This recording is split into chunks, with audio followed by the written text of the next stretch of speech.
মন খারাপ করো না, বুঝছো? তুমি মন খারাপ করো না, আর ওদের ওপর কোনো অভিযোগ রাখো না।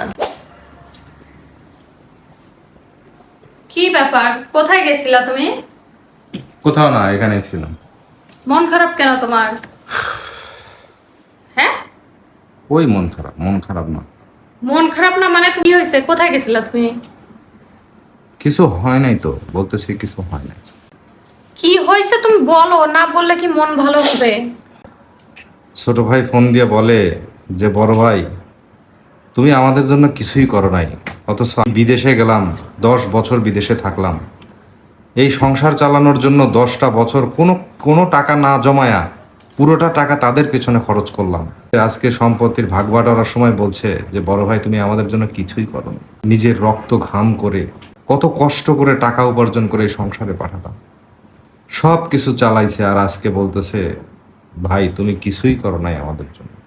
আল্লাহ আল্লাহ তো দেখছে, ওরাও অস্বীকার করলে কি হবে? এখন মানুষ যদি অকৃতজ্ঞ হয়, আল্লাহ তো সব দেখছে, তাই না? আল্লাহ তো উত্তম ফয়সালাকারী, নিশ্চয়ই তোমার জন্য এর থেকেও ভালো কিছু রাখছে।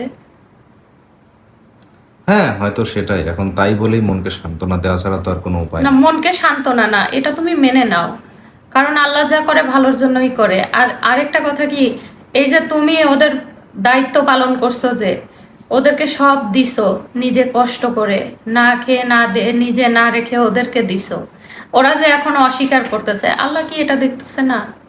এটার বিচার আল্লাহই করবে, আর তোমাকে আল্লাহ। তোমার প্রাপ্যটুকুও আল্লাহই দিবে। আল্লাহর উপর ভরসা রাখো, বুঝছো? নিরাশ হও না, মন খারাপ করো না এটা নিয়ে। এটা কিন্তু শুধু তোমার সাথে যে হয়েছে তা না, এটা হাজারো প্রবাসীর সাথেই হয়, ঠিক আছে? এই পরশু দিনও আমি ফেসবুকে দেখলাম যে একজন ভাই দেশে আসার জন্য 12 বছর পর দেশে আসার জন্য টিকিট কাটছে, তার পরিবার এখন বলতেছে যে আসার দরকার নেই। মানে তারা চায় না যে সে দেশে আসুক, তার কোনো মূল্য নাই, সে টাকা পাঠাইতে পারলেই সেটাই সবকিছু। এই দুনিয়াতে তাই, মানুষ শুধু টাকা পয়সাই চায়, মানুষকে চায় না। আজকে অনেকের এমন আছে যে বউ বাচ্চা পর্যন্ত এসে পায় না, ভিটা মাটি সব ভাই বোনেরা ভাগাভাগি করে নেয়, বাবা মা পর্যন্ত মানে করে, বিশ্বাসঘাতকতা করে সন্তানের সাথে, শুধু টাকার কারণে। মন খারাপ করো না, বুঝছো? তুমি মন খারাপ করো না, আর ওদের ওপর কোনো অভিযোগ রাখো না, যেহেতু তোমার ছোট ভাই বোন, ওদেরকে তুমি মাফ অভিযোগ করে, রাখবো না, 10 বছরের রক্তের কষ্টের টাকা তাদেরকে দিয়ে মানুষ করছি। ওদেরকে তুমি মাফ করে দাও, ঠিক আছে? আল্লাহ তোমাকে এর থেকেও ভালো কিছু দিবে, মন খারাপ করো না। আর ওদের ওপর কোনো অভিযোগ রেখো না, মাফ করে দাও ওদেরকে।